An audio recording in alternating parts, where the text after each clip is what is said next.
gitu ya dari karet, pelapis dari karet. Tujuannya untuk nutup ruang di bawahnya yang sangat tinggi suhunya. Mengapa? Karena begitu diinjeksikan ke dalam, maka sampelnya harus langsung diubah dalam bentuk gas supaya bisa terbawa fase geraknya masuk ke dalam kolom ya. Nah, suhunya tinggi tuh di tempat injektor 250, 300 derajat Celcius gitu ya. Sehingga kalau dia tidak stabil pada suhu tinggi, rusak duluan. Belum sampai masuk kolom sudah rusak ya. Sehingga selain volatile juga harus stabil pada suhu tinggi. Mobile phase-nya gas, kalau di sini liquid. Ini contohnya terpakai untuk residual solvent analysis. Jadi analisis sisa residu pelarut pada bahan baku obat misalnya ya. Sementara untuk SPLC akan lebih banyak diaplikasikan untuk penetapan kadar senyawa obat. Di gas kromatografi, pemisahan itu akan banyak dipengaruhi oleh temperatur. Karena kita bekerja dengan gas sebagai fase geraknya, gas itu kan ini ya sangat sangat sensitif dengan temperatur sehingga pengaturan temperatur kolom itu akan berpengaruh sangat besar terhadap pemisahan komponen. Sementara di liquid kromatografi bukan temperatur yang lebih banyak berpengaruh, ada pengaruhnya tapi akan lebih besar dipengaruhi oleh komposisi fase geraknya ya. Korbankan kan waktu praktikum juga mengoptimasi ya, memilih fase gerak, komposisi fase gerak yang akan dipilih. Apa tuh waktu itu pelarutnya? 70, 30, 80, 20, 60, 40 ya. Ini berpengaruh pada pemisahan di liquid kromatografi. Di gas kromatografi tadi ada senyawa yang tidak volatile, tetapi kemudian kita ubah, kita reaksikan dengan suatu senyawa menjadi senyawa yang lebih volatile, seperti asam lemak menjadi asam metil ester asam lemak ya. Proses itu disebut dengan derivatisasi. Jadi derivatisasi adalah merubah senyawa yang tidak volatile menjadi lebih volatile atau nanti lebih stabil pada suhu tinggi misalnya ya, sehingga lebih sesuai untuk dianalisis dengan gas kromatografi. Di HPLC juga ada sebenarnya proses derivatisasi, tetapi tidak sebanyak yang terjadi di GC. Di HPLC misalnya yang terjadi adalah yang menggunakan derivatisasi misalnya adalah kalau kalian pernah beli seafood gitu ya, ini yang calon-calon ibu itu kalau pergi ke pasar milih seafood yang fresh gitu, yang seger. Ikan misalnya harus di apa? Kalau bahasa Jawa itu didudul gitu ya, apa ditekan gitu, untuk kita tahu freshnya atau kesegarannya. Produk laut seafood kalau sudah tidak segar ini akan menghasilkan banyak histamin sebagai proses katabolisme dari oleh bakteri ya. Nah, bagi orang-orang tertentu yang sensitif, histamin ini akan menyebabkan reaksi alergi. Sehingga di Jepang itu dikembangkan gitu kit gitu ya, kit untuk memeriksa freshness atau kesegaran dari produk ikan itu. Salah satu metode baku untuk penetapan histamin pada produk perikanan tadi adalah menggunakan HPLC, tetapi direaksikan dengan senyawa tertentu untuk membentuk senyawa baru yang dapat berfluoresens, sehingga menggunakan HPLC dengan detektor fluoresensi. Ya, ada juga derivatisasi di liquid, tapi tidak sebanyak yang di gas kromatografi. Ya, jadi ini perbandingan antara kromatografi gas dan kromatografi cair. Di kromatografi gas kita akan tetap menggunakan parameter-parameter kromatografi yang lazim kita gunakan di kromatografi cair ya, seperti retention time. Kita akan tetap menggunakan retention time sebagai parameter untuk identifikasi, untuk analisis kualitatif ya. Anda sudah tahu bagaimana menentukan retention time. Kemudian resolusi. Resolusi ini adalah parameter untuk menunjukkan keterpisahan dari komponen yang ada di dalam sampel. Tadi kita di awal sudah saya sebutkan, basically kromatografi itu adalah teknik pemisahan. Kita tidak akan bisa melakukan identifikasi ataupun kuantifikasi kalau tidak dibantu dengan alat yang lain, ya. Kalau hanya kolomnya saja, hanya plate-nya saja, kita belum tentu bisa melakukan proses analisis lanjutannya, ya. Sehingga resolusi ini penting supaya respon atau puncak dari masing-masing atau noda kalau di KLT, ya, respon dari masing-masing analit itu tidak saling mengganggu. Nah, rumus resolusi ini ada dua, ya, tapi Anda boleh hafal yang paling gampang yang di atas. Dan ini harus hafal di luar kepala karena ini sebagai setahu saya karena kebetulan sejak tahun 2013, ya, saya terlibat di uji kompetensi nasional untuk apoteker. Kalau sekarang udah enggak, ya, udah diganti dengan yang lebih muda gitu, udah waktunya berganti. Ini nggak pernah nggak keluar, setiap tahun selalu keluar yang namanya resolusi. Tentu dengan setting soal yang berbeda-beda, ya, tapi pada prinsipnya adalah menghitung resolusi. Jadi nggak boleh lupa. Ada persyaratan untuk memastikan bahwa resolusinya bagus. Ada yang tahu berapa resolusi syaratnya? Lebih dari 1,5. 1,5, ya, ada 1,5, ada yang 2 begitu.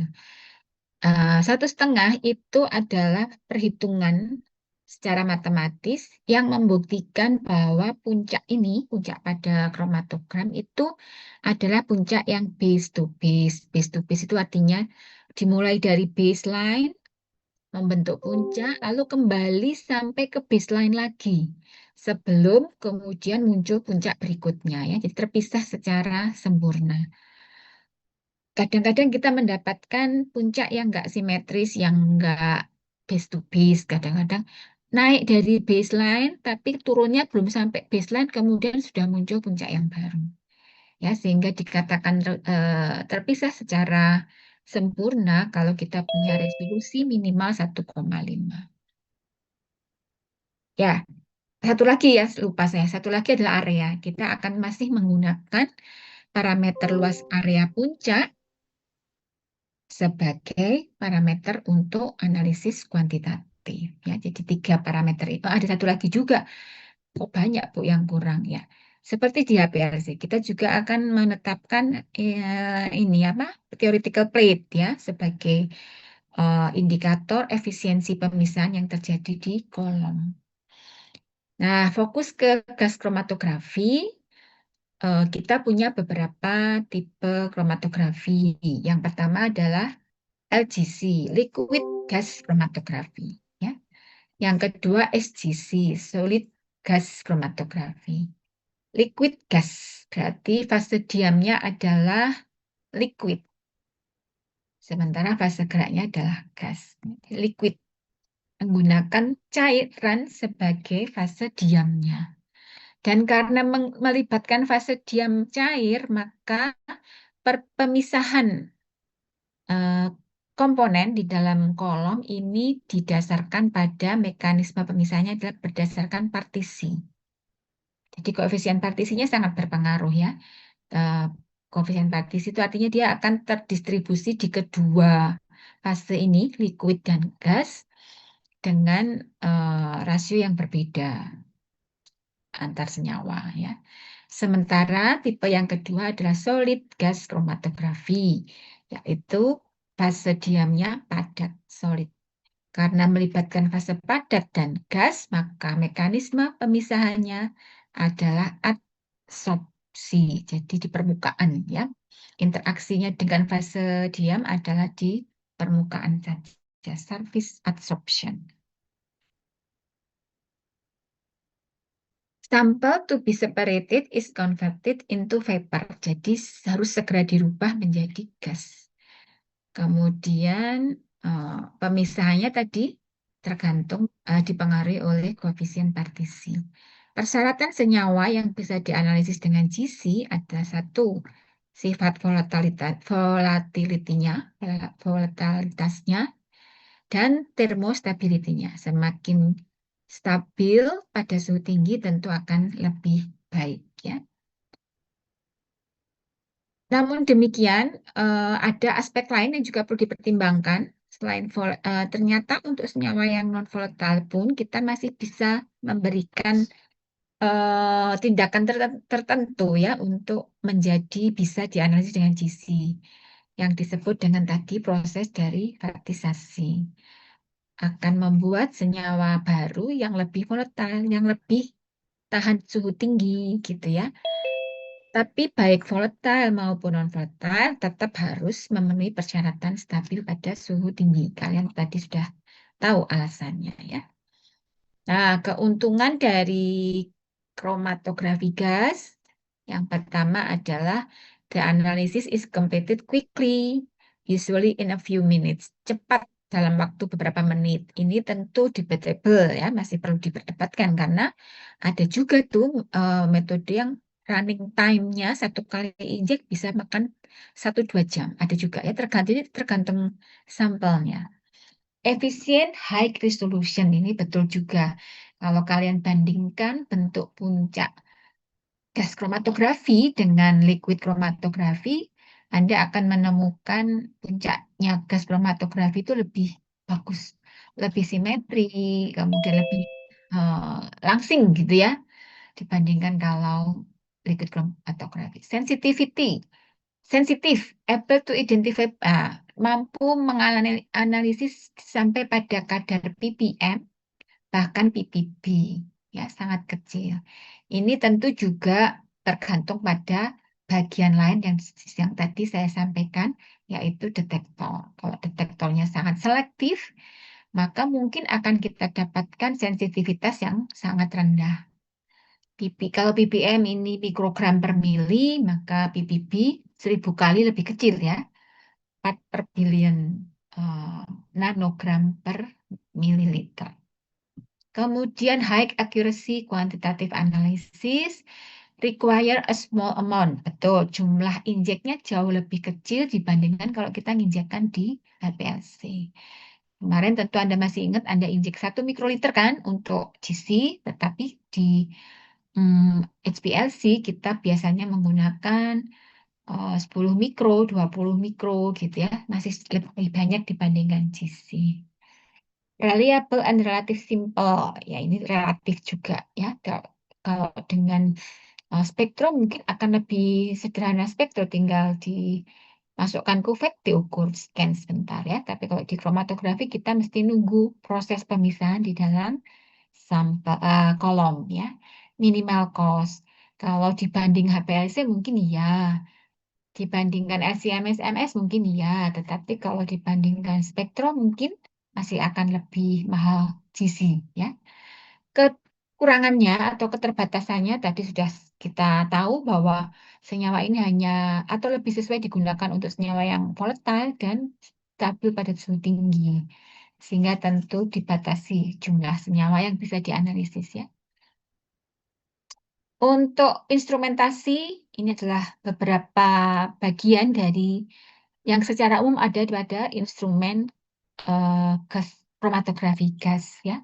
Kita akan ada gas carrier cylinder, jadi tabung gas begitu yang bertekanan tinggi untuk nyimpen gasnya. Lalu ada regulator of flow yang akan mengatur kecepatan alir dari gas sebagai fase diamnya. Injection port, tempat kita injekkan sampel, kolomnya sendiri, lalu ada detektor, ada amplifier, recorder, dan ini yang membedakan dengan instrumen kromatografi yang lain, yaitu oven.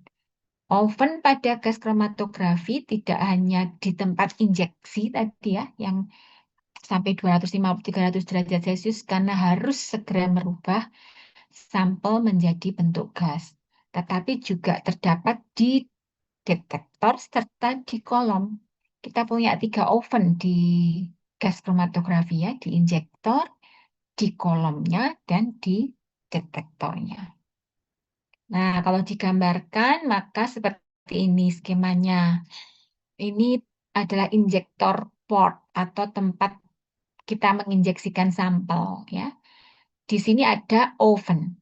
Karena tadi kita sudah tahu begitu sampelnya masuk, ini ada aliran gas ya. Aliran gas di sini untuk masuk ke dalam kolom, maka supaya sampelnya bisa segera terbawa oleh aliran gas pembawa atau gas fase geraknya, maka harus berubah menjadi gas. Sehingga perlu oven di sini untuk mengatur suhunya. Panas di sini ya, sehingga sangat berbahaya kalau tidak diantisipasi. Panasnya bisa keluar kena kita dan atau malah membuat senyawanya tidak bisa masuk ke dalam kolom. Sehingga di sini diberi yang namanya silikon rubber septum atau semacam penutup karet gitu ya untuk menahan supaya panas itu tidak keluar. Nah, lalu masuk ke dalam kolom. Kolomnya melingkar-lingkar seperti ini, panjang banget ya. Kolom ini pun diposisikan di dalam oven. Kolom ini yang satu dia terhubung dengan tempat injeksi atau injektor port, ujung satunya masuk ke detektor. Ya. Kemudian setelah lewat kolom yang panjang, maka masuk ke detektor. Detektor ini pun di dalam sebuah oven. Ya. Lalu akan muncul apa interface dengan computerized-nya ya. Nah, fungsi oven di sini adalah memastikan atau menjaga bentuk dari senyawa yang akan kita uji ini tetap berada dalam bentuk gas selama proses pemisahan di kolom sampai di detektor. Jangan sampai di tengah perjalanan kemudian dia berubah ya. Jadi tujuan oven tadi adalah memastikan analit yang diuji selalu dalam bentuk gas. Untuk carrier gas atau gas yang kita gunakan sebagai fase gerak ini, ada beberapa persyaratan gas yang bisa dipakai ya. Tentu yang pertama inert. Dia tidak bereaksi dengan senyawa apapun. Punya koefisien difusi yang rendah, easy to find and pure. Jadi mudah untuk didapatkan dan pure ya. Tidak gas yang sembarang gas begitu, tapi gas dengan tingkat purity yang sangat tinggi. Istilahnya kalau di pasaran tuh namanya ultra pure gas gitu ya. Chip suitable for the utilized detector. Jadi sesuai untuk detektor yang digunakan.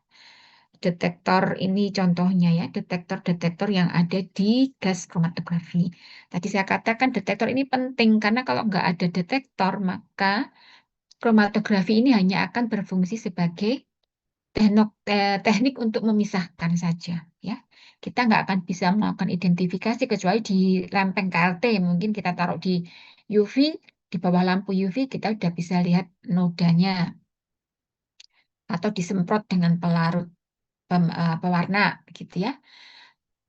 Tapi kalau nggak digabungkan dengan densitometer, ya udah kita hanya bisa lihat pemisahan. Mungkin bisa identifikasi dengan membandingkan RF gitu ya. Tapi berapa kadarnya kita nggak akan bisa menghitung kalau tidak kita gandeng, kita gabung dengan densitometer. Demikian juga dengan HPLC, kalau cuma pemisahan di kolom, kita nggak akan bisa lakukan apapun ya. Bahkan melihat pemisahannya aja, kita perlu detektor.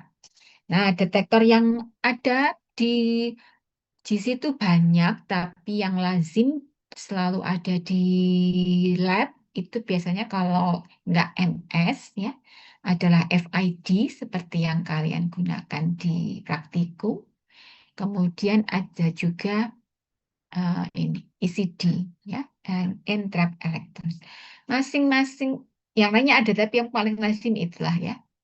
Masing-masing jenis detektor ini ternyata punya gas sendiri yang lebih pas gitu. FID itu bisa menggunakan helium atau nitrogen, bisa juga pakai gas argon ya, FID. Nah, seperti itu. Ini ya, ada yang mau disampaikan? Nggak ada ya, saya lanjut. Ini contoh penempatan tabung gas ya, karena tabung gas ini tekanannya tinggi sehingga berbahaya. Ini di kampus B, kalau di kampus C itu nggak di nggak dikerangkeng begini, apa istilahnya tidak dibuatkan begini, tapi diikat sama rantai besi gitu ya, supaya nggak jatuh. Baik, kemudian berikutnya adalah injektor port atau ada juga menyebut dengan inlet. Tadi saya sudah jelaskan perlu dipanaskan tadi ya oven. Kemudian biasanya eh, suhu pada injektor ini dibuat menjadi lebih tinggi dari kolom untuk memastikan memang sudah betul-betul berubah dalam bentuk gas atau vapor ya. Eh, trik apa tipsnya ini di sini dikatakan 50 derajat Celcius di atas suhu kolom. Misalnya seperti itu. Oke, kemudian, nah ini yang kalian lakukan ya. Ini tempat injektor portnya, jarumnya harus nembus. Ini septumnya ada di sana, ada di dalam situ. Septum, eh, silikon rubber septumnya. Lanjut, kemudian yang berikutnya dari injektor port langsung masuk ke kolom.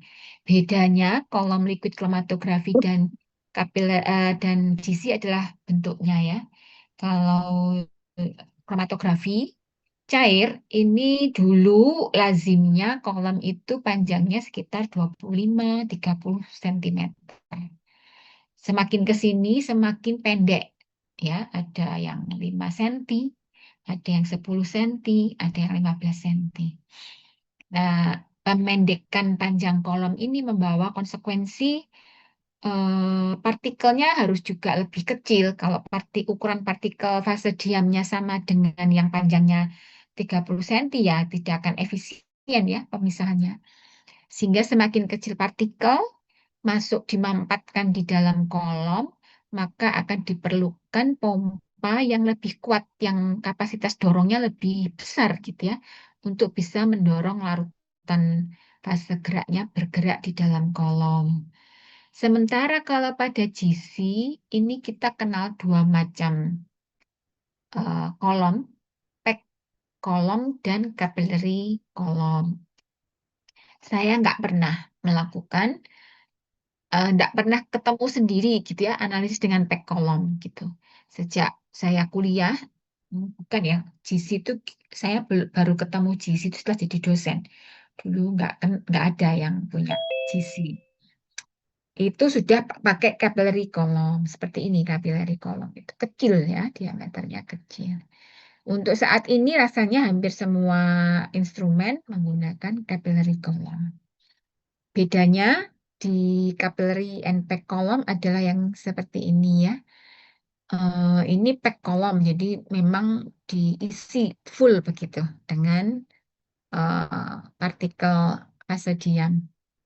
Sementara kalau yang capillary tipe yang lainnya tadi adalah ini kalau dipotong begitu ya, penampangnya itu seperti ini. Ada yang seperti ini. Ini namanya adalah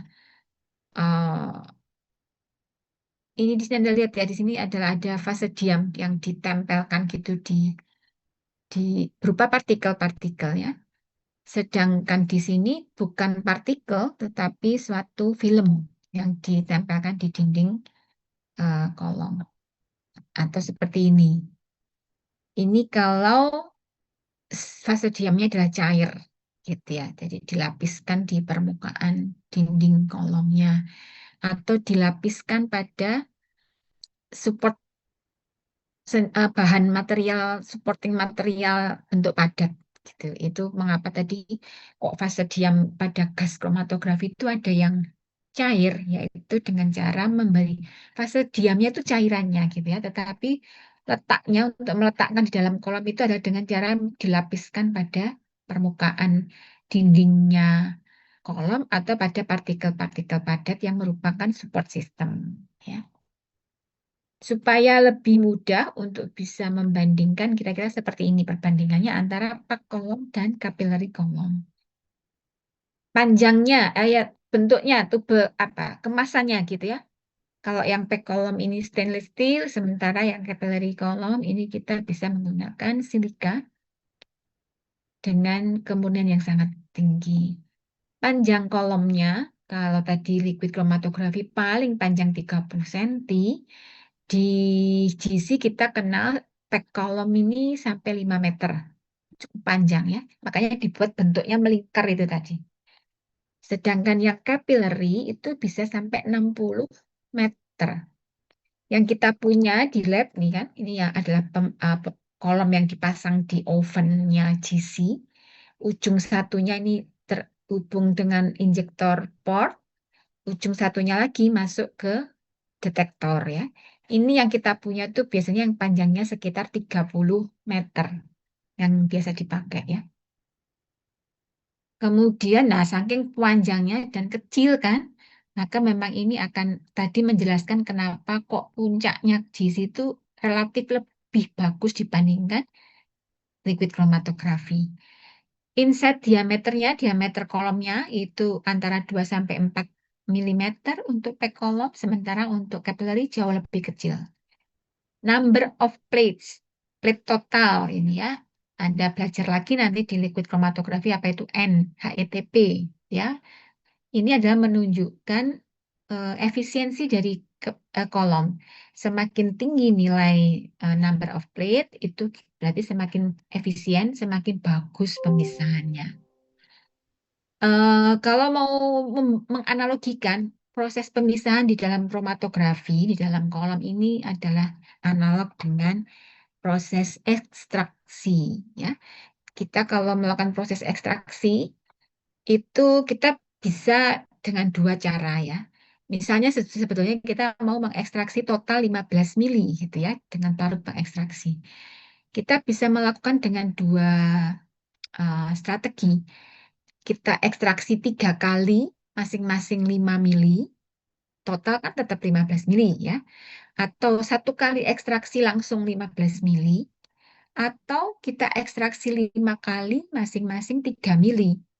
Nanti dikumpulin ya jadinya 15 mili juga ya.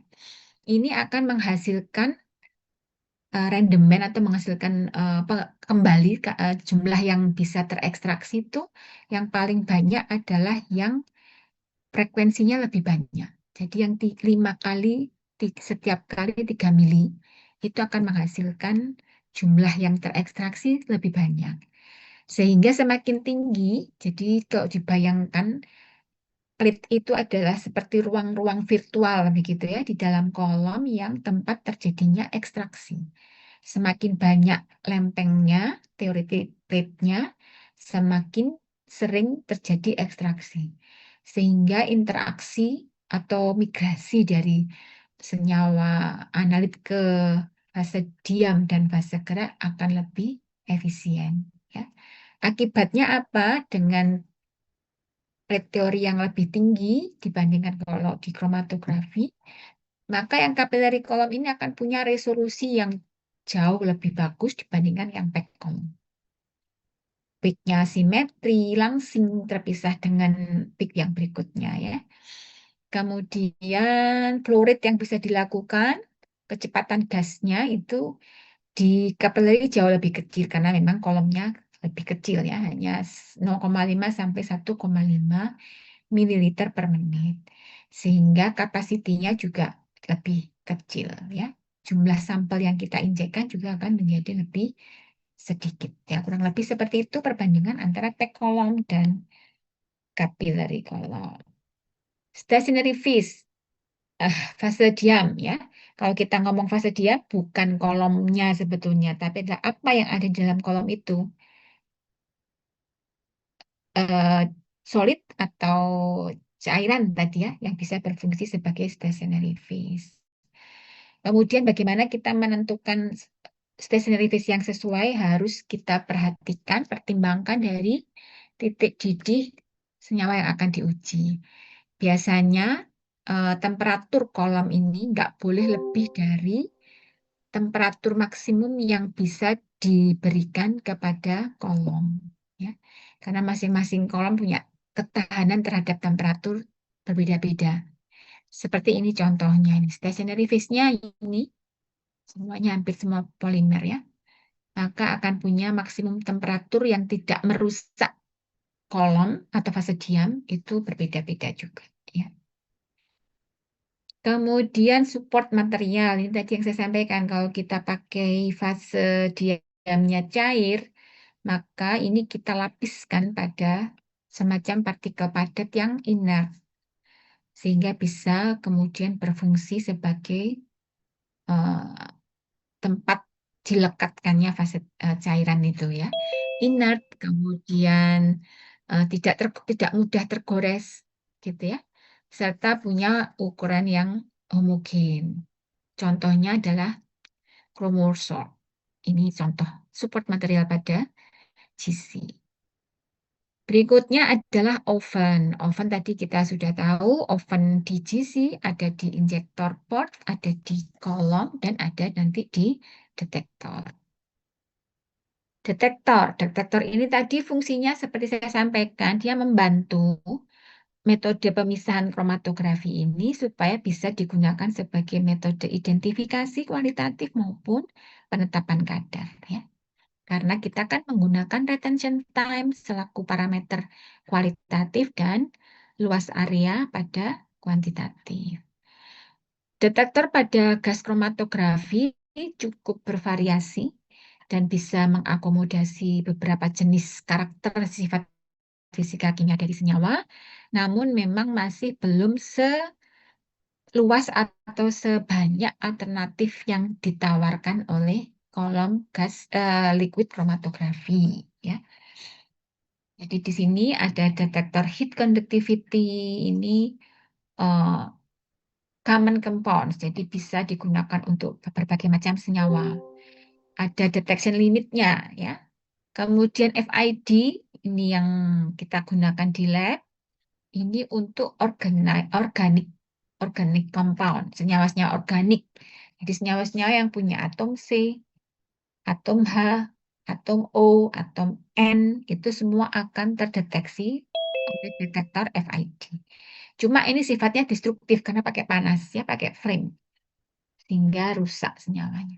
Ada FPD juga, ini lebih terbatas lagi penggunaannya, dia hanya spesifik untuk senyawa-senyawa yang mengandung sulfur atau fosfor. Ada termionik, ada entrap elektron ECD, ini juga sama, biasanya fokus di halogen. Ya. Dan yang paling general dan selektif, ini tentu ini, mass spectrometer ya. Anda sudah belajar mass spectrometer bersama Prof. View. Suitable for any compound, jadi bisa untuk semua senyawa. Ini untuk yang lainnya, tapi saya rasa yang untuk Anda, yang Anda perlu wajib tahu, tentu yang pertama ini tadi, mass selective detector, detektor MS ini pasti akan banyak digunakan. Kemudian tentu FID ya, yang di farmakope. Selain FID ada ECD juga. Yang lainnya Anda tahu begitu aja ya, tapi MS, FID itu wajib tahu bagaimana eh, menggunakannya. Ini contoh gas kromatografi yang kita punya, tapi di lab udah ada baru ya, yang MS. Kromatogram sama seperti kromatografi yang lain, kita akan punya bentuk kromatogram di mana setiap senyawa direpresentasikan sebagai puncak.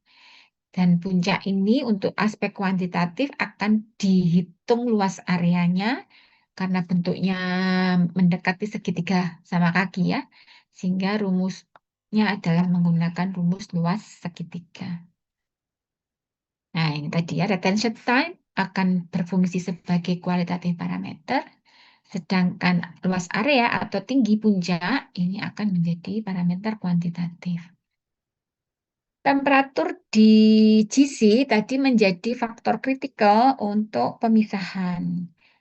Jika di kromatografi cair Anda bermain di komposisi fase gerak, ya kan, mengatur polaritas dari fase gerak supaya sesuai dengan analit yang diuji, maka pada GC kita mengatur temperatur kolom, temperatur tempat injektor, temperatur detektor. Tapi yang paling lazim, paling lebih mudah untuk dilakukan adalah mengatur temperatur kolom. Karena di sana terjadi pemisahan. Mengapa? Karena masing-masing analit ini mungkin punya titik didih yang beda-beda ya. Sehingga untuk mempercepat atau meningkatkan keterpisahan, kita bisa atur suhunya.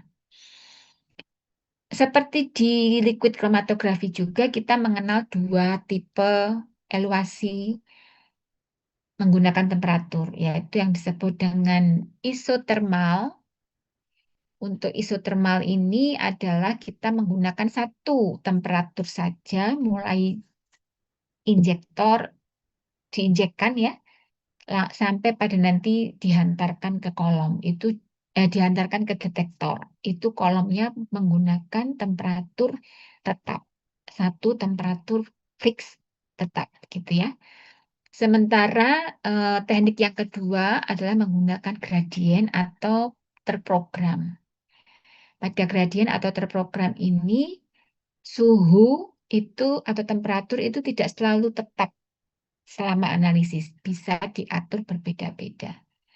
Tujuannya mengapa kita mengatur atau mengelola eh, temperatur ini kita untuk mengatur waktu analisis running time.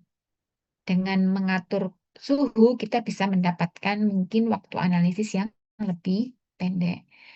Kemudian pemisahan yang lebih bagus, terutama yang untuk senyawa-senyawa yang multikempal, yang samanya lebih dari 3 gitu ya, akan lebih bagus kalau kita pakai gradien atau terprogram. Sebagai contoh, Anda lihat di gambar ini. Ini adalah skema bagaimana suhu terprogram itu diatur. Ini Anda bisa lihat ya, 10 menit pertama ini suhu dipertahankan di 40 derajat Celcius.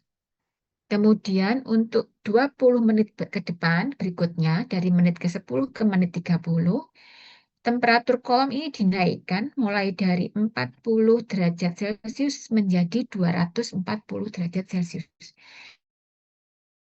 Menit naik 200 derajat atau sekitar 20 derajat per menit ya. 10 derajat per menit ya. Setiap menit dia naik 10 derajat begitu sampai akhirnya mencapai 240 derajat Celcius. Kemudian dipertahankan di 240 derajat Celcius selama 20 menit berikutnya. Ini contoh ya.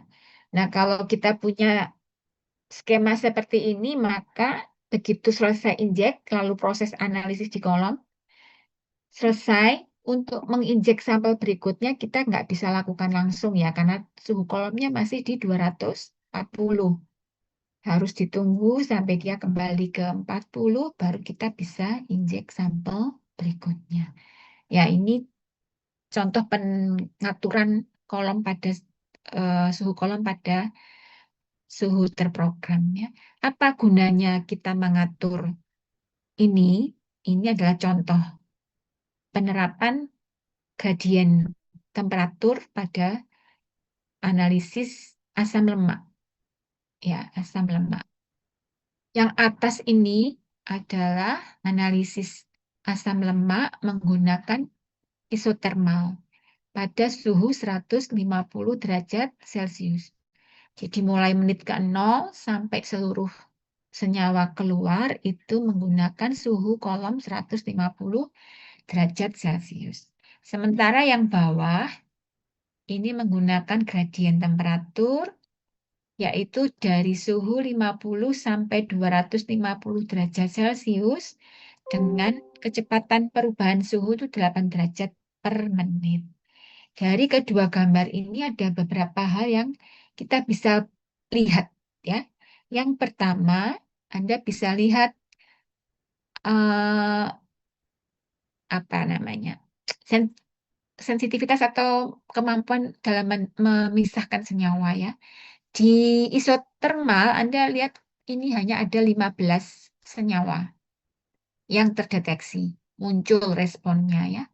Sementara pada terprogram ini kita bisa dapatkan 21 puncak atau 21 senyawa asam lemak. Yang pertama. Yang kedua, Anda juga bisa lihat keterpisahannya, resolusinya, ya. Contohnya adalah peak ke-14 dan 15. Di isotermal, kita nggak bisa melihat adanya pemisahan kedua, terpisah tapi bentuknya seperti ini ya. Di belakang, kemudian melebar, fronting gitu ya. Sementara dengan terprogram, Anda bisa lihat senyawa 14C14 dan C15 ini bisa muncul dengan bentuk peak yang bagus sekali ya, ideal, shape-nya oke gitu. Dan resolusinya juga bagus. Anda bisa lihat keterpisahannya sangat baik, base to base peak-nya ya terbentuk. Sementara kalau di sini kita nggak bisa melihat semuanya terpisah dengan baik. Ada senyawa puncak-puncak yang gabung gitu ya. Dan juga aspek yang lain yang sangat penting dipertimbangkan dengan metode terprogram ini kita butuh waktu 95 menit satu kali sampel injek untuk menyelesaikan analisis. Sementara di gradien menjadi sepertiganya 36 menit sudah selesai dengan hasil yang bagus dan jumlah senyawa yang lebih banyak. Jadi ini Anda silakan menjelaskan sendiri, tapi inilah fungsi gradien temperatur. Ya. Berikutnya terkait dengan derivatisasi. Tadi apa ya derivatisasi ya? Ada yang masih ingat? Apa itu derivatisasi? Mengubah senyawa yang kurang volatile menjadi lebih volatile. Mm-mm. Ya, jadi untuk senyawa-senyawa yang kurang volatile tapi diinginkan untuk dianalisis dengan GC, maka kita bisa reaksikan dengan senyawa lain yang disebut dengan reaksi derivatisasi. Tujuan dari derivatisasi ini selain tadi untuk meningkatkan volatilitas, juga bisa juga untuk meningkatkan stability pada temperatur tinggi, ya, dan juga untuk memperbaiki detection limit dan bentuk. Kalau kita ngomong bentuk kolom itu berarti bentuk puncak itu berarti bisa juga eh, resolusi ya, bagaimana simetrinya, bagaimana keterpisahannya dan sebagainya. Ada banyak reaksi derivatisasi yang bisa kita gunakan,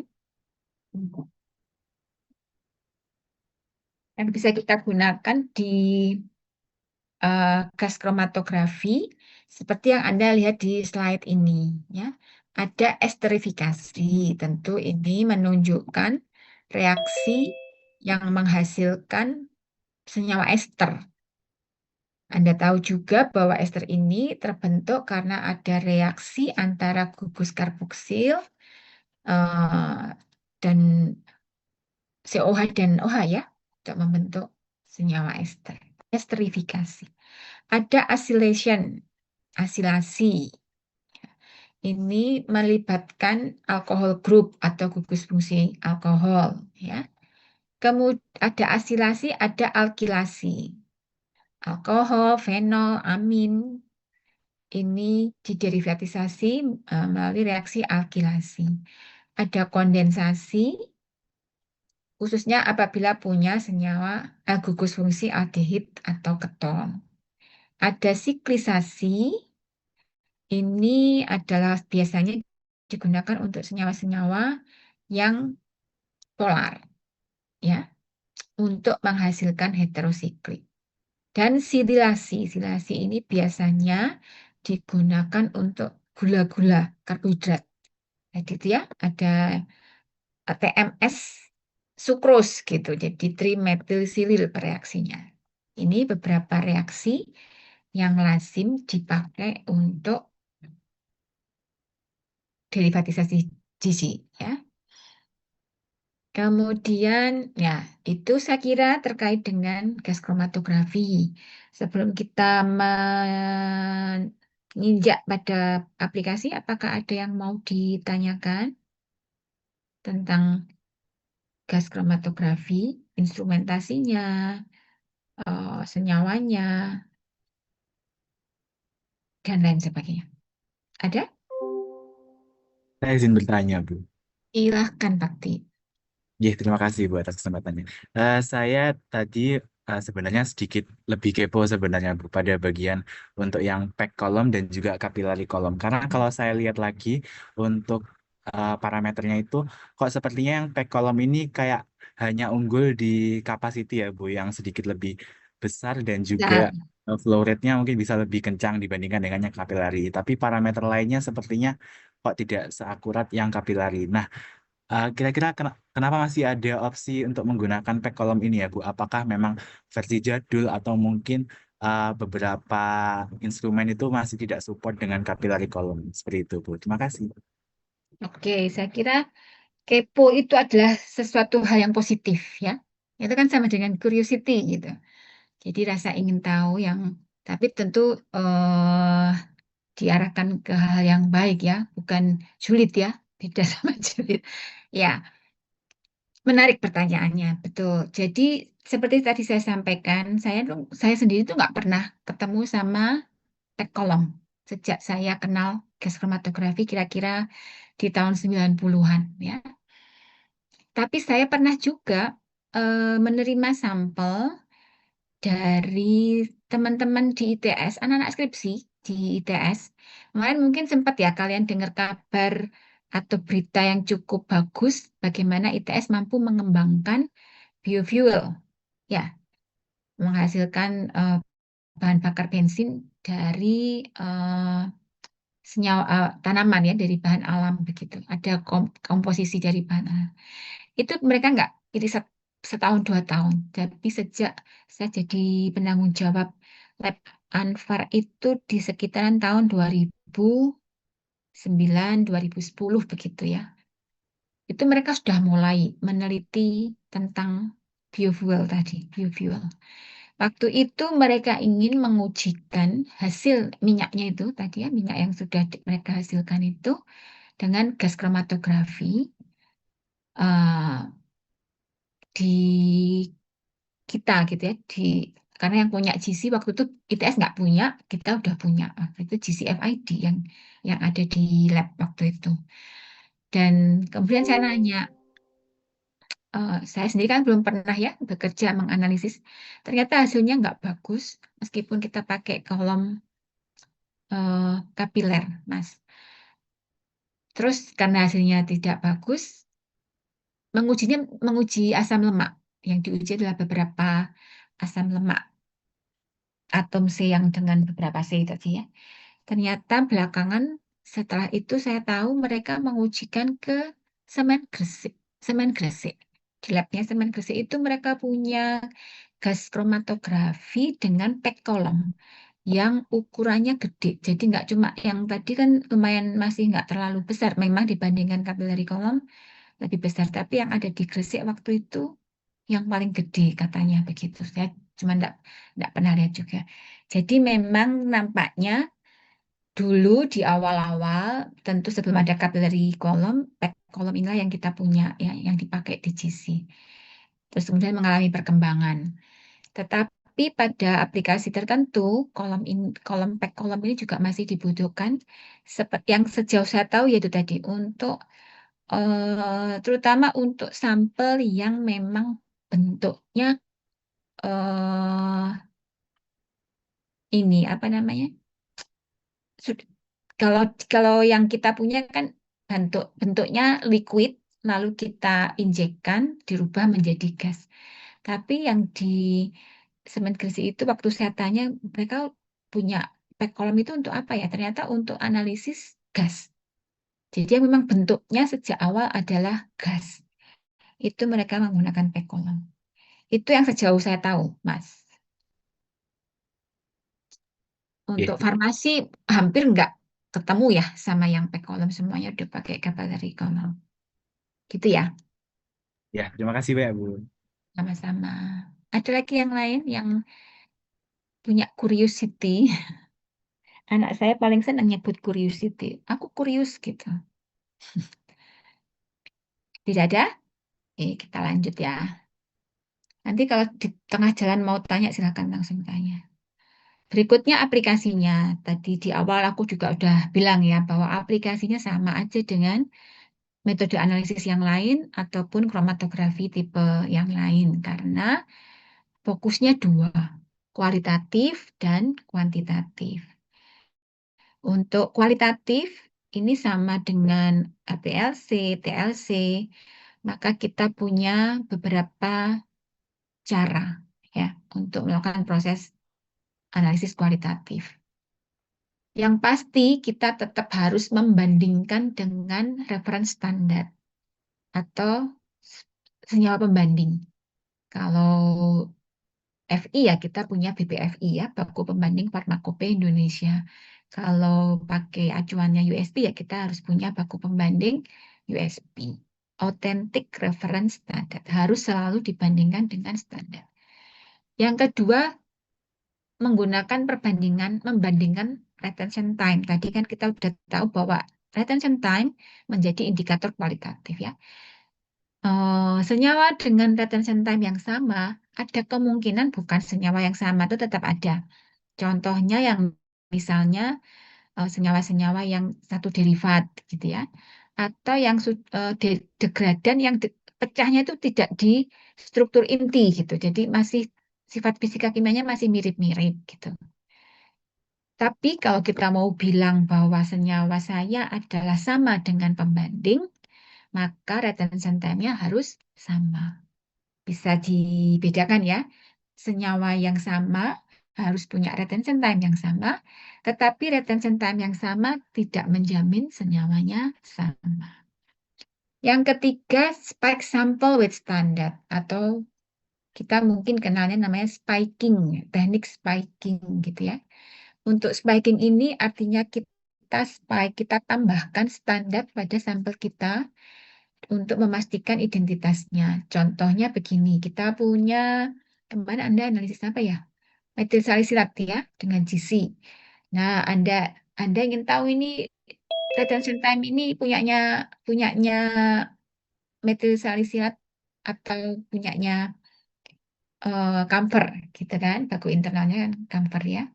Kemudian diinjekkan, sampelnya aja kita injekkan.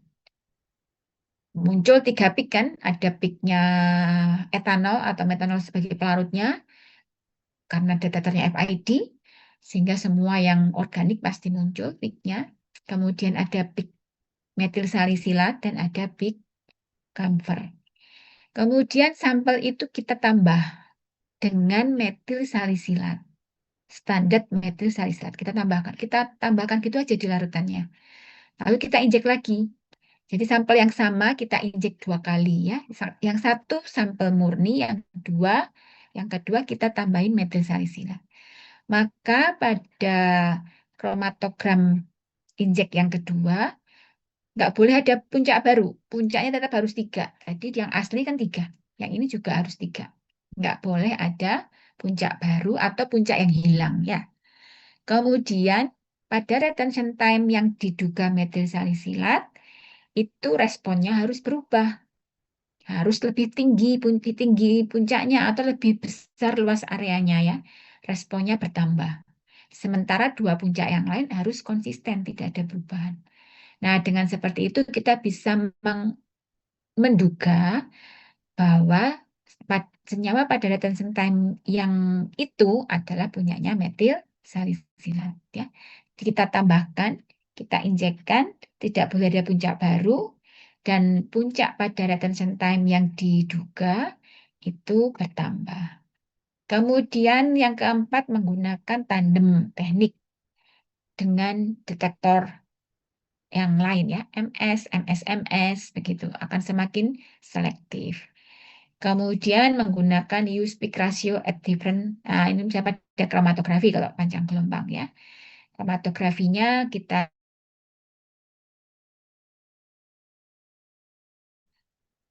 Oke, itu adalah kualitatifnya. Sedangkan untuk kuantitatif kita bisa menggunakan single point dan multiple point calibration. Untuk multiple point calibration ada 3 teknik juga yang bisa digunakan, pakai standar adisi, pakai internal standard yang kalian sudah praktekkan di praktikum kemarin ya, dan eksternal standar. Nah, kadang-kadang bukan kadang-kadang, di semua kromatografi, pergeseran retention time itu sangat dimungkinkan. Ya, shifting retention time itu sangat sangat sangat mungkin terjadi. Mengapa? Karena kondisi kolom dari waktu ke waktu itu tidak selalu sama. Kondisi fase diam, kalau di HPLC kondisi silika gel yang ada di dalam kolom atau polimer tadi yang ada di dalam kolom GC yaitu nggak selalu sama. Makanya proses maintenance dari kolom itu sangat penting untuk menjaga umur atau shelf life dari kolom itu ya, supaya nggak rusak, nggak buntu, nggak tergerus apa OH-OH-nya dan seterusnya. Nah, pada kondisi tertentu pergeseran ini tidak bisa dihindarkan ya. Sehingga untuk proses identifikasi kadang-kadang kita tidak menggunakan absolute retention time, tidak menggunakan retention time murni, RTR murninya, tetapi menggunakan relative retention time. Relative retention time adalah rasio, kita menggunakan rasio TR analis dengan TR internal standar misalnya, seperti kemarin kayak menggunakan matriks Salicyla dan Kampar. Asumsinya adalah kalau kondisi kolomnya berubah, ya, jadi itu bukan karena ada senyawa baru, tetapi karena ada kondisi kolom, maka yang bergeser tidak hanya retention time senyawa kita, tapi yang lain juga akan bergeser. Sehingga kalau kita ngitungnya sebagai rasio, maka rasio ini akan selalu konstan, bagaimanapun kondisi kolomnya. Ya. Tapi kalau itu pergeseran itu karena memang ada perubahan struktur, degradan misalnya ya, rusak menjadi senyawa yang rusak atau berinteraksi dengan senyawa yang lain, maka pasti hanya senyawa itu yang geser, yang lainnya nggak akan geser gitu ya. Sehingga kadang-kadang kita perlu membandingkannya menggunakan relative retention time. Untuk kuantitatif, sebetulnya kita bisa pakai dua, mau pakai tinggi puncak bisa. Keuntungannya kalau pakai tinggi puncak itu tidak akan dipengaruhi oleh laju alir. Tapi kalau area kadang-kadang dipengaruhi laju alir. Ya. Tapi memang yang lebih lazim digunakan adalah area. Oke, kemudian ini tahapannya kalian sudah tahu ya, sudah melakukan ini sepanjang semester. Bagaimana menyiapkan kurva baku, kalibrasi, dan seterusnya. Ya, ini adalah bagaimana kita menghitung konsentrasi dari larutan sampel berdasarkan persamaan regresi. Kemudian single compound analysis. Single compound analysis ini kita bisa menggunakan adisi standar. Jadi kita tambahkan standar. Pada prinsipnya standar adisi ini kita menggunakan senyawa yang sama dengan analit yang mau diuji. Kalau misalnya itu paracetamol, ya kita tambahin pakai paracetamol. Biasanya kita menggunakan standar adisi ini pada saat proses ini, apa namanya, validasi metode analisis. Nanti Anda udah akan belajar ya tentang validasi metode. Apa sudah ya? Aku lupa. Minggu lalu apa minggu depan ya ketemu sama Prof. Yu tentang pengembangan metode analisis di mana di salah satu tahapannya harus melakukan validasi. Jadi metode analisis yang kalian pakai itu tidak selalu ready to use gitu, nggak bisa langsung diterapkan di lab. Kalau itu metode-metode yang ada di kompendia, Farmakope, AOAC, SNI gitu ya, yang buku-buku standar itu bisa kita pakai di lab karena itu udah baku, udah diuji coba pada saat mau disusun menjadi buku itu harus diuji coba dengan berbagai macam kondisi lab. Tapi perlu dilakukan proses verifikasi, ya. Apakah lab kita mampu melakukan metode itu dengan hasil yang sama? Tapi kalau di buku standar nggak ada, di Farmakope nggak ada, di AOAC nggak ada, di SNI nggak ada, maka kita boleh mengembangkan metode sendiri. Apakah mencontoh di jurnal, artikel misalnya, tapi itu pun nggak bisa langsung dipakai di lab ya, harus dipastikan metodenya valid. Makanya ada proses validasi metode. Nah, di validasi metode itu ada parameter yang namanya recovery. Recovery ini adalah bagaimana metode analisis yang kita pakai itu mampu memberikan hasil mendekati nilai benarnya. Jadi misalnya kandungan di dalam sampel itu 100%, ya bagaimana kita bisa mendeteksi sampai 100% gitu ya. Semakin dekat ke nilai benarnya kan semakin bagus recovery-nya. Nah biasanya kalau kita nggak bisa membuat matriks tiruannya, kalau kalian kemarin analisis di sampel air minum gitu ya, kita mudah untuk membuat matriksnya aja tanpa analitnya, blankonya gampang. Tapi kalau itu darah misalnya, atau makanan atau jaringan tubuh gitu ya, kita nggak mungkin buat matriksnya aja ya, nggak bisa membuat darah kan kita bisanya ada darah tiruan artifisial gitu ya. Nah biasanya kita akan menggunakan teknik standar adisi. Jadi matriksnya itu kita tambahin gitu ya. Atau kalau matriksnya itu sangat berpengaruh sehingga kita perlu nggak bisa diekstrak gitu misalnya harus mau nggak mau ya udah di sampel yang itu kita menggunakan standar adisi. Pada standar adisi ini kita menggunakan ini ya.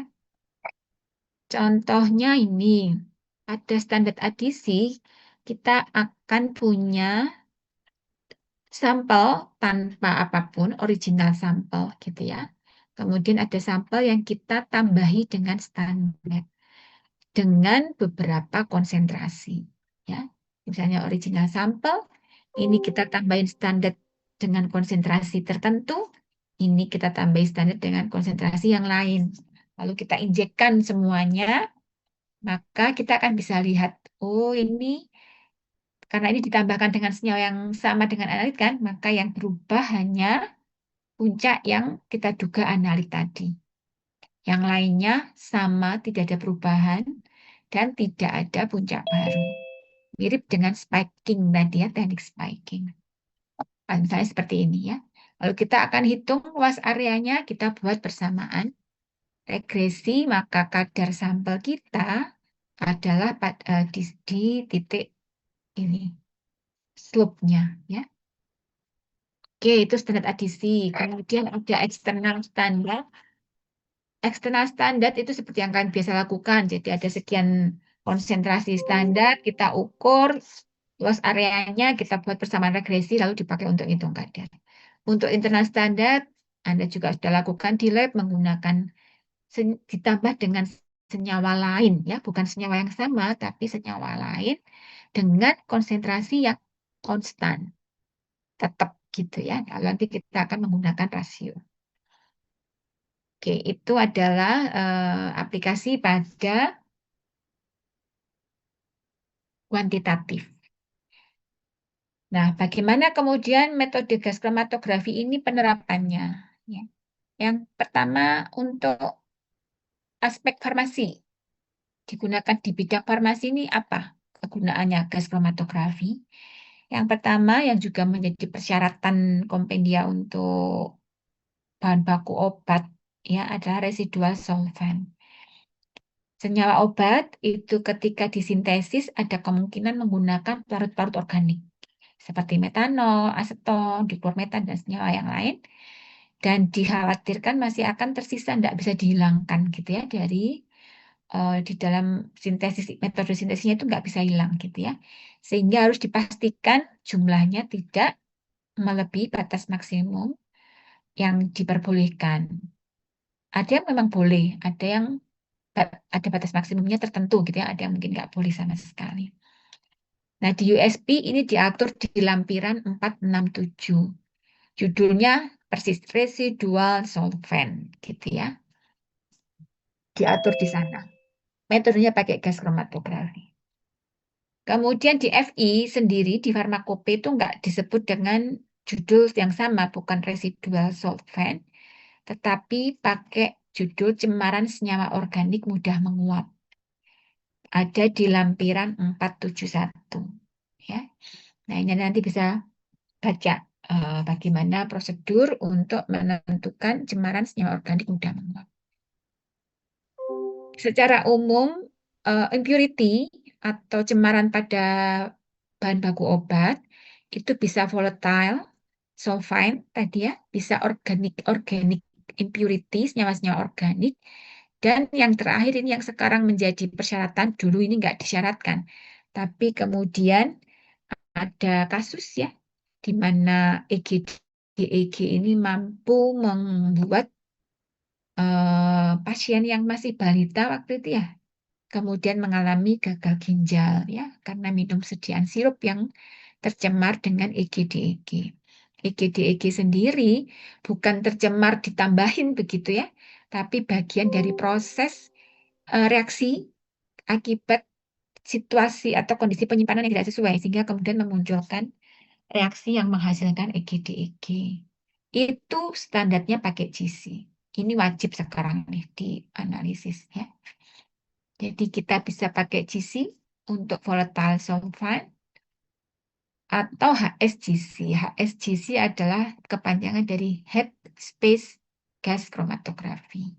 Head Space Chromatography HS ini merupakan tambahan alat ya pada GC khususnya di injektor. Jadi di injektor itu akan dihubungkan langsung gitu. Ada pipa penghubung dengan headspace. Headspace adalah model preparasi sampel ya untuk merubah suatu sampel menjadi gas. Jadi kayak kompartemen begitu yang bisa kita atur suhunya. Kemudian sampelnya kita taruh di filenya gede-gede gitu. Lalu kita atur suhu sampai ya, senyawa pada file ini berubah menjadi gas. Nah, kemudian file ini akan kita hubungkan langsung dengan pipa yang menghubungkan dengan injektor. Jadi begitu jadi gas, dia akan langsung didorong masuk ke injektor. Ya, kita nggak butuh lagi syringe gitu, tapi langsung dari HS ini. Baik, itu salah satu aplikasi gas kromatografi pada sediaan farmasi. Berikutnya, aplikasi yang lain tentu untuk identifikasi maupun penetapan kadar. Volatile compound, ya misalnya ya. Volatile compound ini misalnya bisa kita gunakan untuk fragrance, bau-bauan, perfumery gitu ya. Kemudian ada volatile organic compound atau VOC. Food flavor, ya penetapan dan identifikasi food flavor. Itu volatile compound. Untuk impurities tadi sudah jelas EG. Ada juga impurities ini yang cukup apa ya? Contoh klasik lah dari penerapan GC ini adalah impurities asam 2 etil heksanoat pada bahan baku amoksisilin natrium. Ya. Jadi ini dan itu dipersyaratkan di Farmakopeia Indonesia batas maksimumnya berapa begitu. Kemudian untuk alkohol, metanol, etanol, isopropanol ya, metanol, etanol ini agak sulit kita bedakan kalau pakai FID. Karena apa? Karena attention time-nya dekat banget ya. Harus dioptimasi untuk bisa dipisahkan. Ingat ada resolusi. Tetapi kalau pakai MS mungkin akan lebih selektif. Kemudian essential oil ya.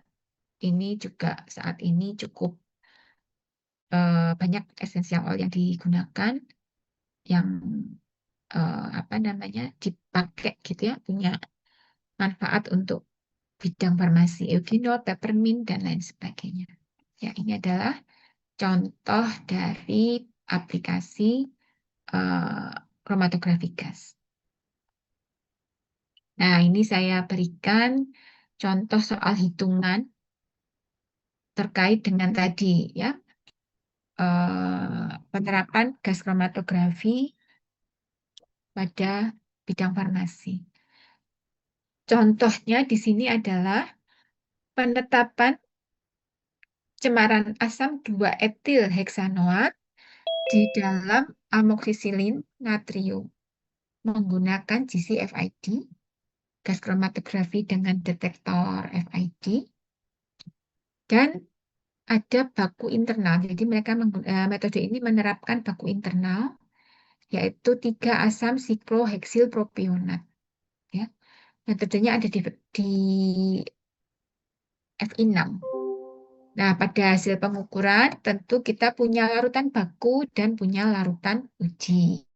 Anda masih ingat yang metil salisilat sama kamper? Ya, kamper sebagai internal standar akan selalu ditambahkan, baik itu pada larutan baku maupun pada larutan ujinya. Ya. Nah, ini data yang diperoleh setelah diinjek, larutan baku diinjek, itu akan ada 2 area kan ya. Asam 2 etil heksanoatnya sebagai baku yang mau diukur dan baku internalnya tadi diisinya adalah 3 asam sikloheksil propionat. Diketahui persis konsentrasinya ya. Etil heksanoatnya adalah 0,080 miligram per mili. Ini tentu bukan ppm ya. Anda hati-hati kalau ada satuan seperti ini. Menunjukkan luas area 82.400. Sementara baku internalnya di mana konsentrasinya adalah 0,1 miligram per mili, ini ada luas areanya. Untuk larutan uji, yaitu amoksisilin natrium, ditimbang 100 miligram, kemudian dipreparasi dan diencerkan sampai 10 mili. Kemudian ada baku internal juga dengan konsentrasi 0,100, sehingga diperoleh luas area seperti ini. Tentu di sini asam 2 etil heksanoatnya kita identifikasi berdasarkan baku yang diinjek ya, retention time-nya. Nah, kita diminta untuk menghitung kadar asam etil heksanoat dalam sampel, serta apakah bahan baku amoksisilin natrium ini memenuhi persyaratan kandungan cemaran tidak lebih dari 0,8%. Ya. Nah, ini coba Anda hitung, Anda kerjakan, nanti kita lihat hasilnya bersama-sama. Ya, beri waktu 10 menit ya untuk mengerjakan ini. Silakan dikerjakan.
Ada yang sudah selesai?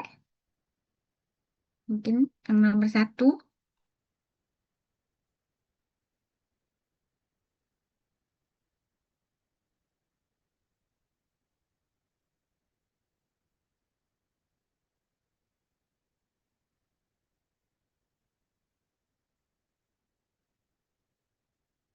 Belum?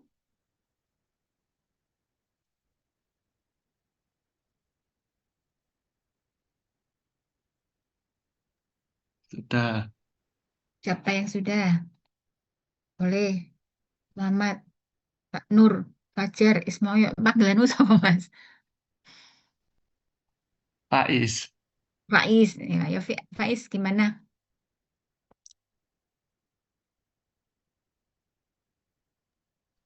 Yang pertama menghitung Semakin. RF-nya dulu dari area standar per konsentrasi standar. Itu atasnya itu di dalam kurung dulu, terus dibagi area internal standar per konsentrasi standar.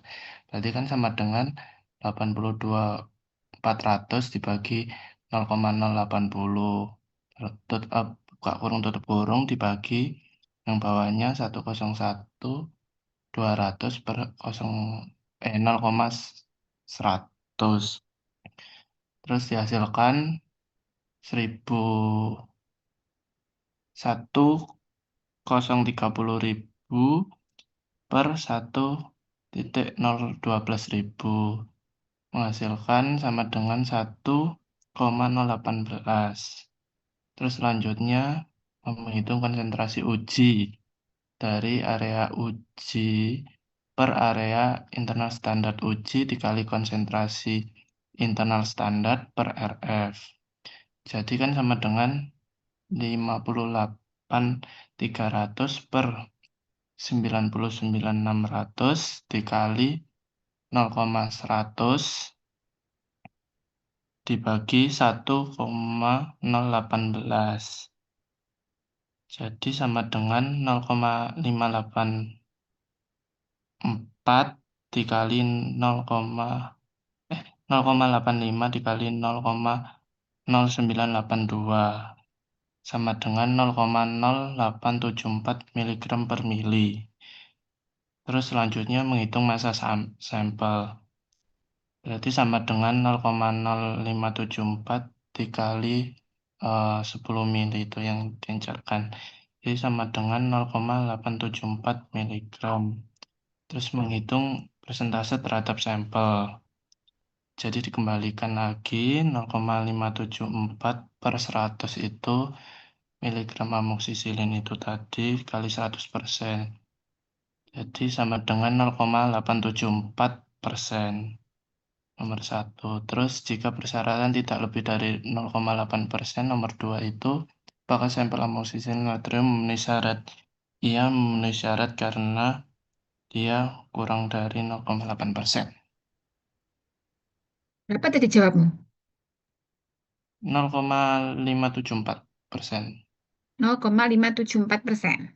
Ya. Oke. Ada yang lain yang punya jawaban lain?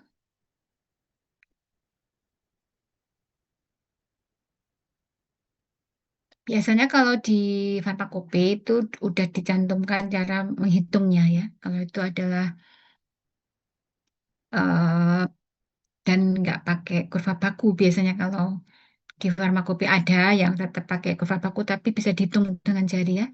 Secara umum lebih banyak yang akan menggunakan ini single calibration seperti ini. Langsung dibandingkan dengan head to head dengan satu larutan baku gitu ya. Dan kita tahu mengapa kok begitu gitu ya, karena memang targetnya jelas di sini adalah etil heksanoat dan targetnya nggak boleh lebih dari 0,8%. 0,8% kalau nggak ada keterangan seperti ini, seperti yang disebutkan di farmakope ya, karena sampelnya adalah ditimbang miligram, maka kita memperhitungkannya dalam 100 gram ya, jadi berat per berat.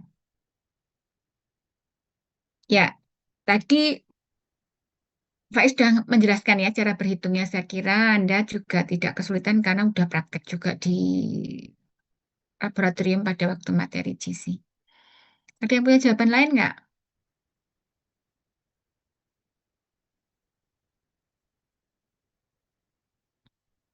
Oke, jadi tadi jawabnya berapa di 0,05 sekian ya jawaban dari Faiz. Baik, saya kira itu yang bisa saya berikan untuk malam ini. Ada pertanyaan? Nah, biasanya kalau di kelas yang offline itu saya minta kelas dibagi tiga gitu, lalu membaca artikel. Di Hebat udah saya unggah tadi ya, artikel yang harus kalian baca, kemudian nanti saya minta untuk memberikan rangkuman dari artikel-artikel itu. Tapi untuk malam ini nanti silakan Anda unduh, Anda baca sendirilah. Nanti ditanyanya mungkin di UAS saja gitu ya. Tapi pada prinsipnya begini, di Hebat itu saya unggah 3 artikel. Artikel yang pertama, ini saya stop share ya. Jadi artikel yang pertama itu adalah penggunaan GC. Mana ini? Bentar, biar bisa lihat. Bentar ya.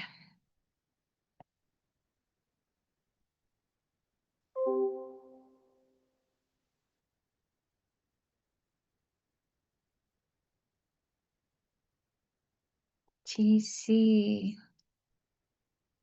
gas kromatografi. Jadi yang artikel pertama itu adalah bagaimana GC dipakai untuk menetapkan kadar metanol, etanol, dan isopropanol pada gel hand sanitizer. Hand sanitizer itu biasanya senyawa aktifnya itu etanol. Ada juga yang isopropanol gitu ya. Ada yang kombinasi keduanya.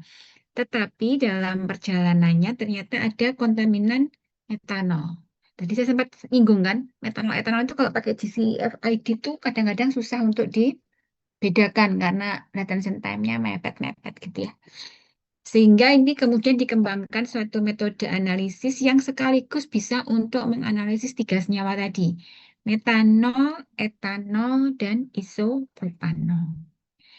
Nah, karena ada kebutuhan untuk itu, sementara di kompendia, di USP, dia pakainya USP ya, itu sudah ada metode penetapan kadar etanol pada gel hand sanitizer, tetapi sendirian, nggak ada komponen yang lain. Nah, karena tujuan pemakaiannya berbeda, kalau yang di kompendia itu hanya untuk etanol, sementara yang akan dikembangkan ini adalah untuk 3 analit tadi ya, metanol, etanol, dan isopropanol, apalagi metanol ini kontaminan, sehingga kadarnya mungkin kecil gitu ya. Maka perlu dilakukan validasi metode analisis. Nah, kalau kita ngomong tentang GC, maka kita harus care atau harus perhatian pada apa nih detektornya, gitu ya. Nah, nanti Anda kalau membaca, dicatat detektornya apa, fase diamnya apa, lalu temperaturnya mau yang isotermal atau yang terprogram, ya. Nanti dilihat kemudian apakah melibatkan derivatisasi atau tidak. Kalau etanol, metanol ya mestinya nggak pakai derivatisasi kan karena termasuk senyawa-senyawa volatile ya. Kemudian yang juga perlu diperhatikan dia tujuannya untuk apa. Nah, di sini mengembangkan metode karena belum ada metode baku di kompendia yang melibatkan 3 analit ini dalam 1 kali running, 1 kali injek, 1 kali preparasi sampel, kita langsung dapat 3 gitu ya. Ini eh, artikel yang pertama. Kalau Anda baca ini nanti Anda dapat juga wawasan tentang pengembangan metode, validasi metode apa aja parameter yang harus diuji untuk persiapan mata kuliah pengembangan metode ya. Untuk yang pertama ini dia pakai FID detektornya, jadi seperti yang kita punya di lab ya. Kolomnya kolom kapiler, kemudian pakai Apa ini?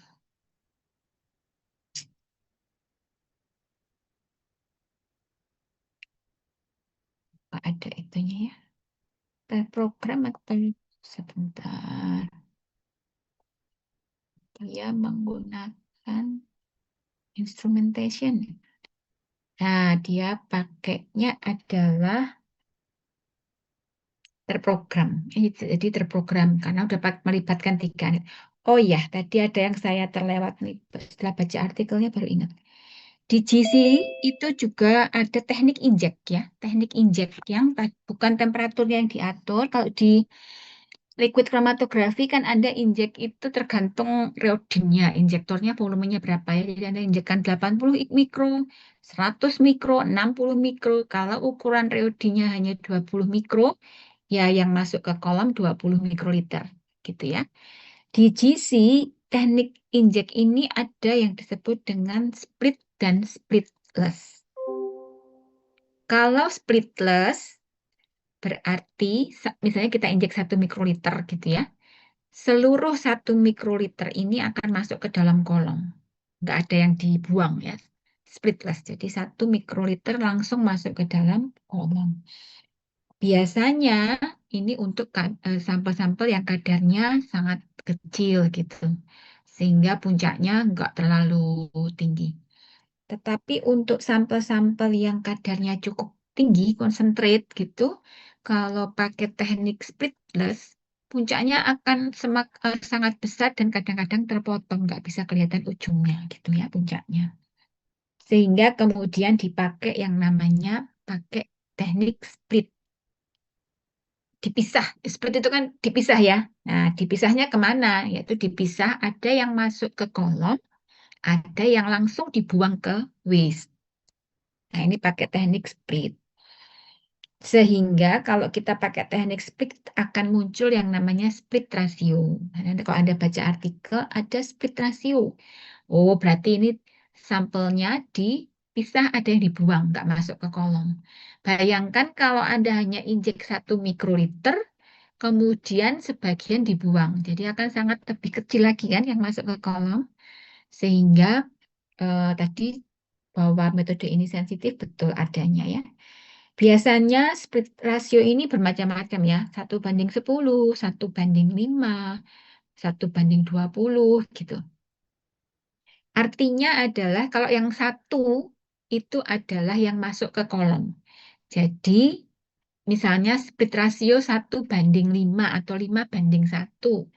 Maka yang 1 bagian masuk ke kolom, 5 bagian dibuang. Seperti itu ya, 5:1. Nah, apa namanya? Kalau kita cuma injek 1 mikro, bayangkan 1 bagian hanya masuk ke kolam, sisanya dibuang gitu ya. Jadi memang sangat kecil. Ini yang disebut dengan teknik split atau splitless. Kemudian ya itu yang dilakukan. Oh ya, gasnya apa? Anda juga harus perhatikan ya. Karena FID ini dia di sini pakainya gas helium. Jadi tadi tujuan pengembangan metodenya adalah untuk merubah dari yang di farmakope cuman 1 analit ini untuk 3 analit ya, meskipun pada sampel yang sama. Kemudian untuk yang artikel kedua, ini penggunaannya pada kosmetik, yaitu dia ingin menganalisis flavor dan fragrance yang dapat menimbulkan alergi bagi yang sensitif. Jadi alergennya gitu ya. Nah, ini menggunakan detektornya adalah MS. Karena yang diuji itu banyak, ada 20 lebih ke atasnya analit yang harus diuji. Sehingga untuk meningkatkan selektivitasnya digunakan detektor MS. Kemudian kolomnya seperti biasa, capillary ya, capillary kolom, panjangnya 15 meter, pakai gas hidrogen, kemudian injektornya pakai split dengan split rasio 50:1 ya, sangat kecil sekali yang masuk ke kolom. Kemudian tidak ada derivatisasi, jadi semuanya bisa langsung diproses. Kemudian pakai terprogram ya suhunya karena senyawanya banyak, jadi bisa dianalisis. Nah, ini untuk yang kedua. Sehingga aplikasi yang kedua ini agak berbeda karena multi compound banget ya, di atas 27 senyawa. Maka Anda akan melihat bagaimana manfaat temperatur terprogram untuk analisis sekian banyak senyawa. Kemudian yang terakhir itu adalah aplikasi GC untuk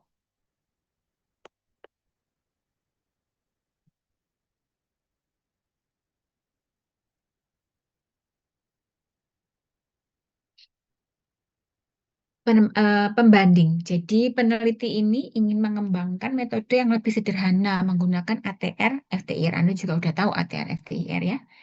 Enaknya kalau udah praktikum Anda bisa bayangin gitu ya.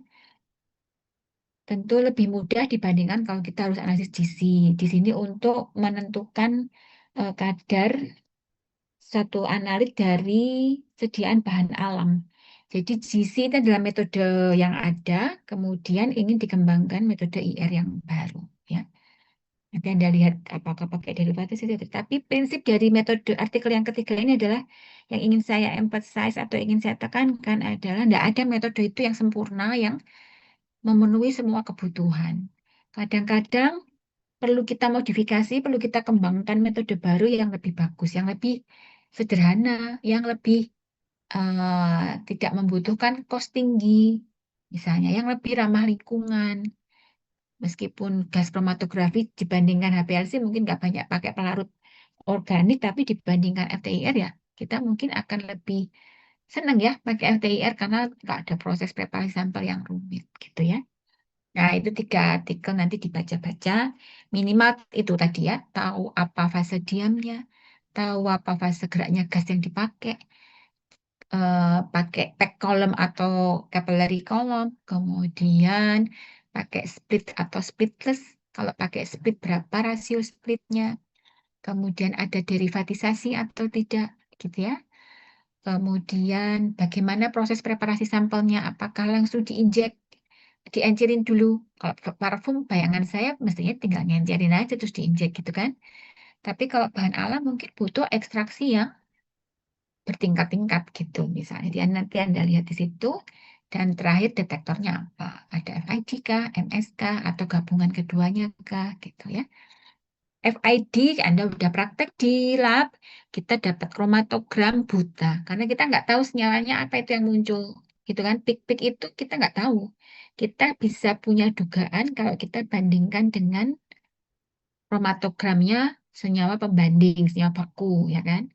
Kita bandingkan red dan centimeter. Tapi kalau kita pakai MS, kita bisa lebih yakin lagi karena kita bisa membandingkan spektra MS-nya, pola fragmentasi dari puncaknya sampel dengan library yang ada di MS. Jadi MS itu punya library, Anda tentu sudah belajar kan dari review tentang MS ya. Bagaimana satu senyawa itu kalau udah masuk ke MS dia difragmentasi kan, dipotong-potong gitu menjadi mass to charge-nya punya pola, punya fragmentasi yang konsisten gitu ya. Sehingga bisa menjadi database fingerprint dari senyawa itu masuk ke library. Jadi kalau kita uji pakai MS, muncul pola fragmentasi, dicocokkan dengan library-nya. Match-nya, kecocokannya tinggi, maka kita bisa lebih kuat untuk menduga identifikasi. Jadi detektor MS di sini pada GC fungsinya adalah untuk identifikasi. Jadi identifikasi tidak hanya pakai membandingkan TR, tetapi membandingkan kesesuaian dengan pola fragmentasi pada MS. Untuk kuantitatifnya tetap pakai luas area, gitu ya. Itu yang pakai MS. Baik, itu yang bisa saya sampaikan untuk malam hari ini. Apakah ada pertanyaan?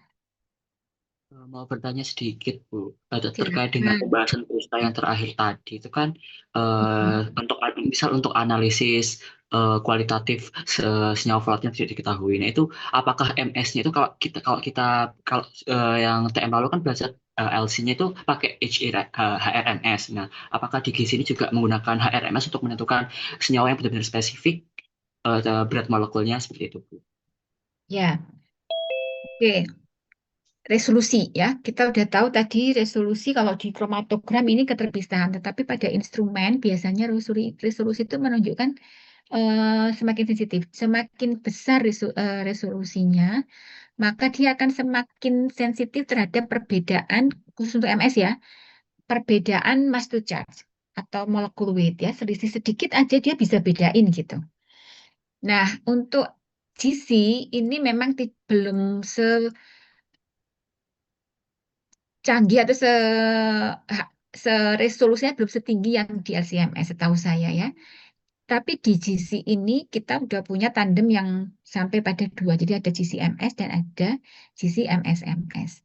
Keuntungan lain dari GC-MS kalau di LC yang namanya MS itu kan ada proses ionisasi tuh yang memecah fragmen-fragmen menjadi pola tertentu ya. Itu bisa dengan berbagai macam teknik. Ada EC, electrospray ionization, ada APSI dan macam-macam lah.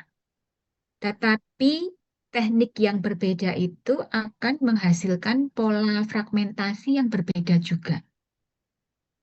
Sehingga di LC, ini ada yang namanya LC apa enggak ya? Di LC, di liquid chromatografi, kita akan nggak dapat, kita sulit, atau tidak ada orang jual library yang general yang untuk semua senyawa gitu. Karena apa? Tergantung metode ionisasinya apa yang dipakai gitu. Ya. Sehingga nggak ada yang general. Beda dengan GC. Mungkin ada library dijual, tetapi apa namanya? Khusus senyawa pestisida aja gitu. Sekelompok senyawa dengan cara ionisasi yang tertentu. Sementara kalau di GC, gas kromatografi, metode ionisasinya itu hanya ada dua, electron impact dan chemical ionization. Bukan EI, EI gitu ya, electron impact dan uh, chemical ionization. Sehingga kita akan mendapatkan pola fragmentasi itu yang seragam. Mau pakai GC yang diproduksi oleh Agilent vendornya atau Waters atau Shimatsu, itu hasil pola fragmentasinya akan sama karena semuanya pakai elektron impact. Elektron impact itu terjadi di ruang kedap udara gitu ya. Kemudian senyawanya masuk ke situ lalu dibombardir dengan elektron dengan kecepatan 70 elektron volt. Kekuatannya 70 elektron volt. Sehingga pola fragmentasinya konsisten gitu. Sehingga terbentuk GC. Itu mungkin yang membedakan LC dengan GC ketika ditandem sama MS. Tapi memang dari resolusi akan lebih bagus yang liquid chromatografi ya. Mas, panggilanmu siapa? Delshad Iya, betul, Bu. gitu. Jadi bedanya kalau saya tuh lebih senang pakai GC kenapa? Karena ya itu tadi ada library. Tapi kan itu tadi ya, nggak semua senyawa bisa dianalisis dengan GC. Iya, Gitu betul. mungkin sudah menjawab atau belum? Bisa, sangat bisa, Bu. Terima kasih, Bu Oke, Rista. sama-sama. Ya, itu juga ide curiosity yang bagus. Ada lagi yang mau Iya. ditanyakan yang lainnya? Izin bertanya, Bu Rista. Silakan. Saya kan punya Oke. apa namanya reed diffuser atau pengharum ruangan. Nah, itu emang khusus Hmm. untuk kamar tidur dan itu reed diffusernya itu sangat strong gitu loh dan tahan lama. Nah, kalau di kamar kos-kosan saya itu reed diffusernya itu atau pengharum ruangan itu baunya itu sangat membius. Jadi kayak kayak ingin tidur-tidur terus gitu loh. Emang sih buat buat kamar tidur, tapi kayak itu aman apa enggak sih? Dan itu apakah bisa dianalisis sama GC? Dan pertanyaan lanjutan, Apakah untuk fragrance pengharum ruangan dan kayak parfum-parfum itu lebih baik dianalisis pakai GC atau alat yang lain? Itu sih, Bu Rista. Ya, ya, ya. Sekarang itu tadi essential oils gitu ya. Banyak dianalisis dengan GC. Diffuser kan pakai itu berarti pakai cairan kan itunya pengharumnya itu ya dibakar gitu. Pakai Diffusernya listrik itu kan? pakai batang terus diserap sama batangnya terus penyebar gitu, Bu Rista. Iya, ya. Jadi itu pasti memenuhi persyaratan volatility dan stabil ya, stabil pada suhu tinggi. Jadi yes, pasti akan lebih sesuai dianalisis dengan gas kromatografi. Tinggal nanti preparasi sampelnya yang mungkin perlu dicari ya, apakah cukup dengan diencerkan saja dengan pelarut tertentu, pelarut organik tentunya ya, lalu injek, kemudian atau perlu ada ekstraksi-ekstraksi. Kalau dari artikel yang tadi saya sampaikan ya, artikel kedua yang juga di fragrance itu seingat saya masih perlu ekstraksi. Tapi kalau cuma satu macam gitu mungkin cukup dianjurkan ya. Jadi preparasi sampel itu cukup cukup cukup penting juga ya. Karena ada data bahwa 60-70% kesalahan proses analisis itu tidak pada alatnya, tidak ketika diukur di instrumen, tetapi ketika proses preparasi sampel. Gitu mungkin, Faiz? Baik, Bu Rista. Sama ini, Bu Rista. Mau tanya, kan Jepang sekarang itu membuat darah buatan ya, yang Mm-mm. terbaru kali ini ya. Itu untuk apa namanya analisisnya itu bisa pakai GC atau mending alat lain? Nah, tergantung. Kalau darah itu kan sampel ya, sampelnya matriksnya darah. Tapi analitnya apa yang mau diuji nih? Apakah logam berat dalam darah, ataukah kalau dalam kasus keracunan, atau misalnya orang makan, ada yang suka sate nggak? Sate atau yang dibakar-bakar tuh, suka makan yang gosong-gosong hitam-hitam itu, yang kalau makan sate dengan itu kan ada yang namanya PAH ya, poli apa singkatannya aku lupa ya. Tapi itu adalah eh, sifatnya karsinogenik. Nah, itu kalau di dalam darah juga pengujiannya pakai GC karena dia diderivatisasi kemudian menjadi.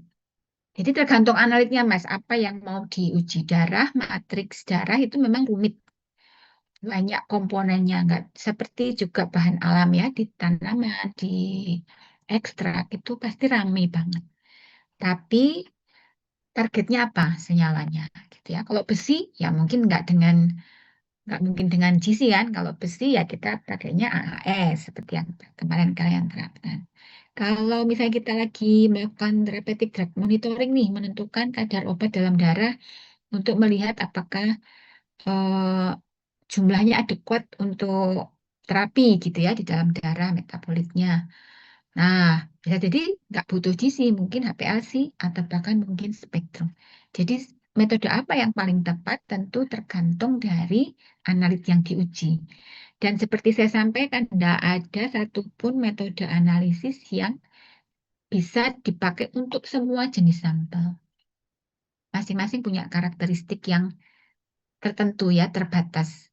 Memang secara umum LCM dengan detektor MS akan lebih universal dibandingkan kalau misalnya GC ini ya. Makanya di lab mungkin LC itu akan selalu ada, tapi GC belum tentu ada.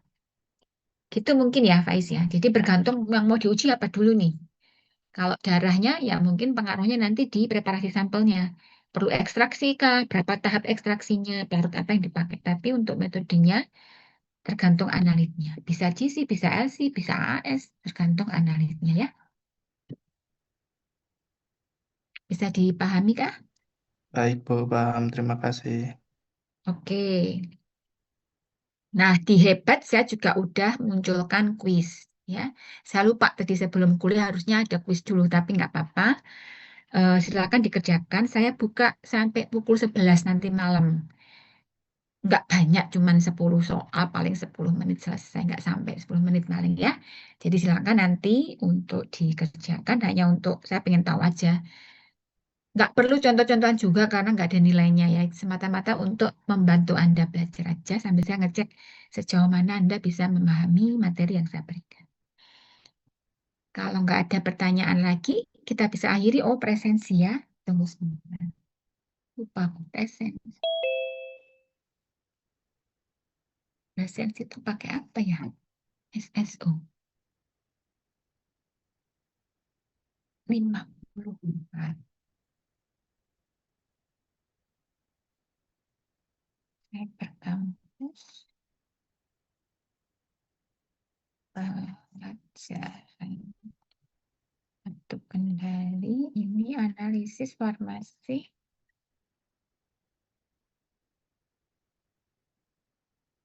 Kelas B. Kayaknya nggak bisa itu ya.